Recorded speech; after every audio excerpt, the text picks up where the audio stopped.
Shalom Israel, all praise to YAHAWAH, BAHASHAM, YAHAWASHI, the honor to the apostles and elders of Great Millstone, and salutations to the elect men doing this work in truth and in sincerity. I just want to break down this article I read. It's a good article on RT News. Black Lives Matter represents hope for America's future. All right, man. That's the problem right there, man. You see the black women asking America to help them, man. Not realizing that they're slaves, man. Alright?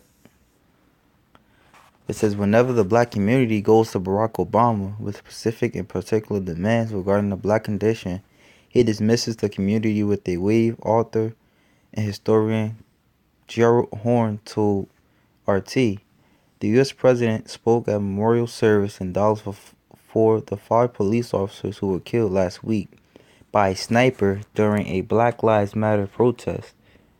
The shooter, Micah Johnson, said he was upset with the anti-police brutality group. On his flight to Texas, Barack Obama spoke by phone to relatives of the victims. It says, in his speech, President Barack Obama said the American people are not as divided as we seem. And this is Gerald Horne. I think people are chuckling or scowling at Barack Obama's words.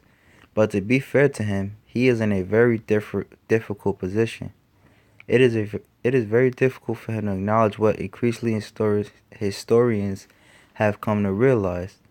That is to say that the U.S. was founded on July 4th, 1776, in no small measure as a revolt against the possibility that Britain would abolish slavery in North America.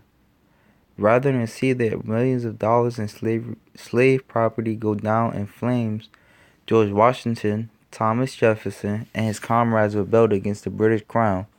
Then they established a nation that went on to import even more enslaved Africans objected to the system. Black people were then viewed correctly as rebels against the system. So this just goes to show what, man? That basically, this just goes to show, man, how America was founded, man, on slavery of Israel, man. All right?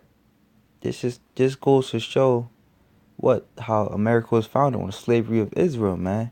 So why the hell would you think that you would get equality from the same place that only wants to enslave you, man? All right, here you have July 4th, Independence Day. That's America's Independence Day. Why are people so drawn into the white man, so drawn into this place, and that they believe that it's their Independence Day as well, man? That's why Gerald Holmes, he makes a connection of how blacks basically were slaves at the time, but at the same, blacks were slaves at the time, in which case they rebelled against the higher powers, man. And what they doing now, man? Blacks are slaves as well, man. In which case they're rebelling against the higher powers, man. Most importantly, in which case they're rebelling against the higher powers at this point, man. And that culture has yet to dissolve 240 years later, man. So that mindset has yet to dissolve, man. Alright, slaves fight for fucking crumb. We are still viewed as potential criminals, alright?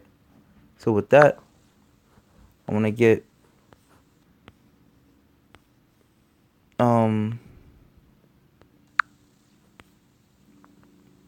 Deuteronomy 28:68.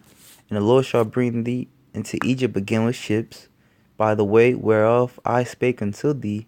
Thou shalt see it no more again, and there ye shall be sold unto your enemies for bondmen and bondwomen, and no man shall buy you.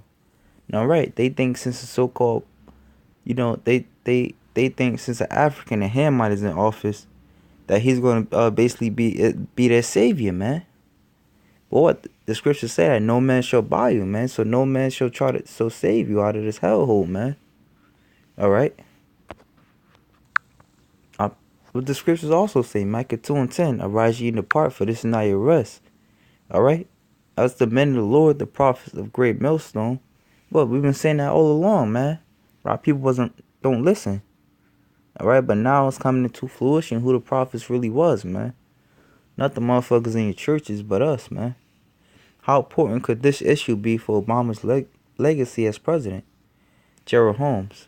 I think it could be a legacy defining issue.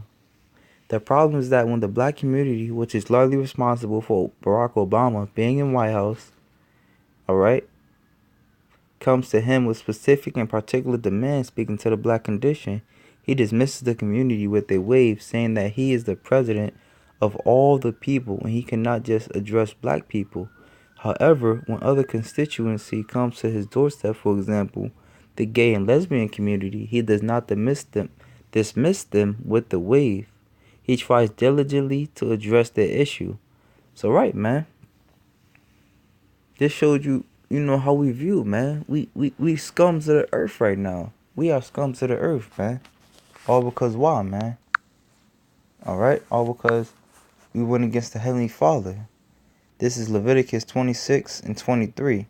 And if ye will not be reformed by me, alright, by these things, but will walk contrary unto me, then will I also walk contrary unto you, and I will punish you yet 7 times for your sins.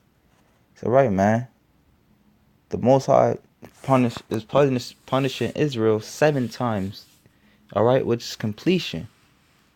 Going back into no man shall buy you, man. So we're going to be the scum of the earth, man. We're going to be looked at, viewed as the scum of the earth, man. And I will bring a sword upon you that shall avenge the quarrel of my covenant. And when ye are gathered together within your cities, I will send the pestilence among you. And what's the pestilence, man? Starting with these cops, man.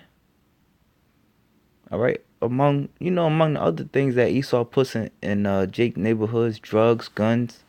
But what? Going into the Black Lives Matter thing with these cops, man, shooting Jake down left and right. And ye shall be delivered into the hand of the enemy. And we see that we were delivered into the hand of the enemy because they deal unjustly with us. Day in and day out, man. That's why in that article it said that Barack Obama, who our people so ignorantly voted for, what? He'd rather, deal with a gay and lesbian issue before he'll deal with Israel's issue, man. Alright? This is, yeah, man, it's a lot of meat in this, article. Now I'm gonna skip, let me see.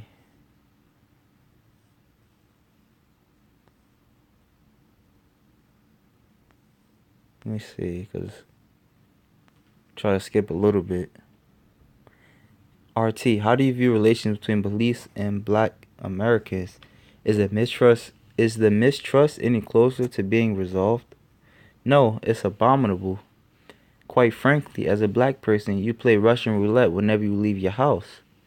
You never know when a trigger-happy cop is going to stop you and put a bullet through your brain. This is no way to live. Right, man, this is no way to live. Alright? So, with that, Lord willing, brothers edified. Remember, man, stay in the spirit. Shalom.